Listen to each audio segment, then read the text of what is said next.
Pertanian Banjarnegara tersebar di 20 kecamatan.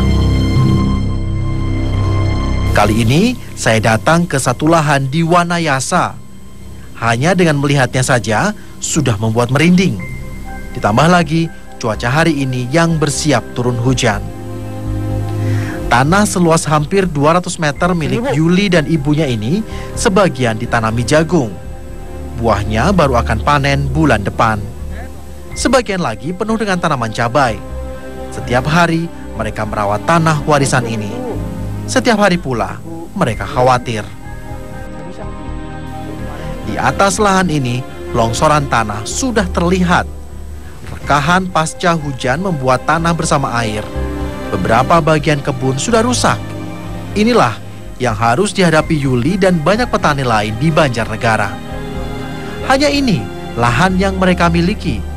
Sekalipun berbahaya, tetap saja digarap. Ini tanahnya udah ada bekas longsor begini, Ibu, di tempat miring.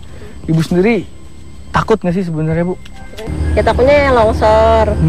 Cuma ya gimana lagi ya, Mas?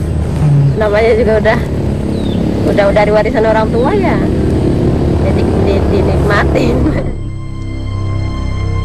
Mereka tahu bahayanya, namun tak punya lahan lain. Sebisa mungkin, Yuli dan sang ibu hanya menghindari bahaya kemungkinan longsor.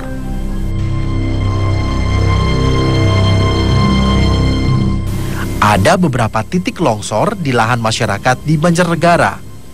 Bagi yang belum terkena, mungkin tak akan pernah jera bertani di lahan miring.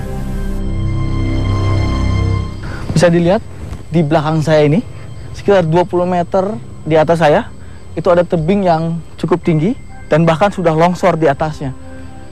Namun warga tidak punya pilihan lain karena memang disinilah tanah mereka, tanah turun-temurun yang diwariskan oleh keluarga mereka yang bisa digarap, dan hanya bisa berharap tanah yang di atas sana tidak runtuh lagi menimpa sebagian lahan mereka.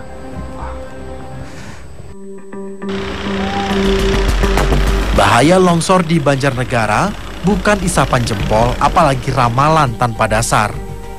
Bencana sudah terjadi pada 13 Desember tahun 2014. Dusun Jemblung, Desa Sampang, Kecamatan Karangkobar rata dengan tanah. Hujan yang tak henti sepanjang sore sebelumnya menghasilkan bencana seluas 10 hektar. Bukit setinggi 400 meter anjlok menimbun 105 rumah di bawahnya. 100 orang ditemukan tewas tertimbun tanah. Ini adalah bencana terbesar di Banjarnegara selama 5 tahun terakhir. Kemiringan lereng yang curam menjadi salah satu sebab terjadinya bencana. Hujan menjadi pemicu sempurna yang membawa tanah meluncur bersama air hujan. Dan tak ketinggalan, jenis tanah di Karangkobar ini ternyata juga pendukung longsor. Tanah hasil lapukan batuan yang sebenarnya mudah dikenali perbedaannya. Ya, jadi lempung pasiran itu kalau dipegang dengan tangan ya, itu dia lengket tapi ada kresek-kreseknya. Jadi nggak lengket aja, kalau lengket aja dia gerakan tanahnya lambat. Oh, pada tanah pasir itu. Karena pasirnya itu jadi dia cepat gerak. Iya. Terus di lereng itu juga ada batu-batu besar yang masih utuh yang menempel pada tanahnya. Oh, iya, pada tanah itu. Nah, itu yang akan membebani lereng nanti ketika tanahnya itu kena air, lah itu yang akan membebani lereng lagi. Walau tak selalu sama, tapi tanah di Banjarnegara hampir sebagian besar seragam. Jenis lempung berpasir serta berada di kemiringan.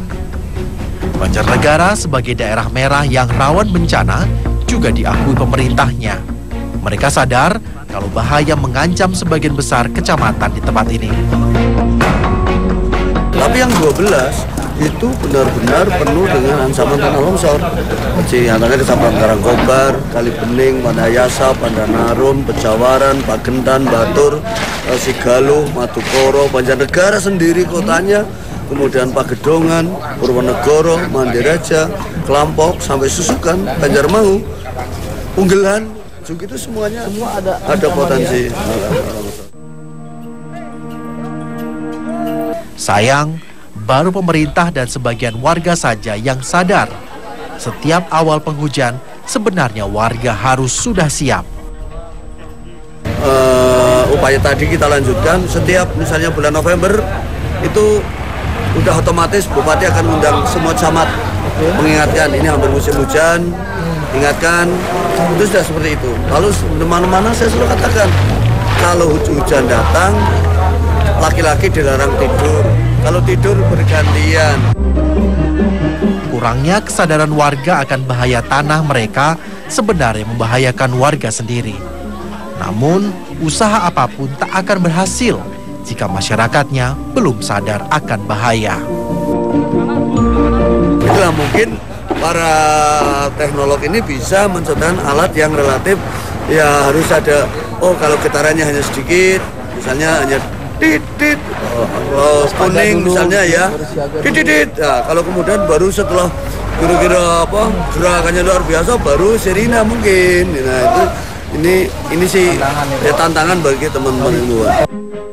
Hidup di Banjarnegara tak hanya harus siap menjadi petani, tak hanya siap mengolah lahan, namun juga harus sadar akan bahaya yang mengancam tanah subur ini.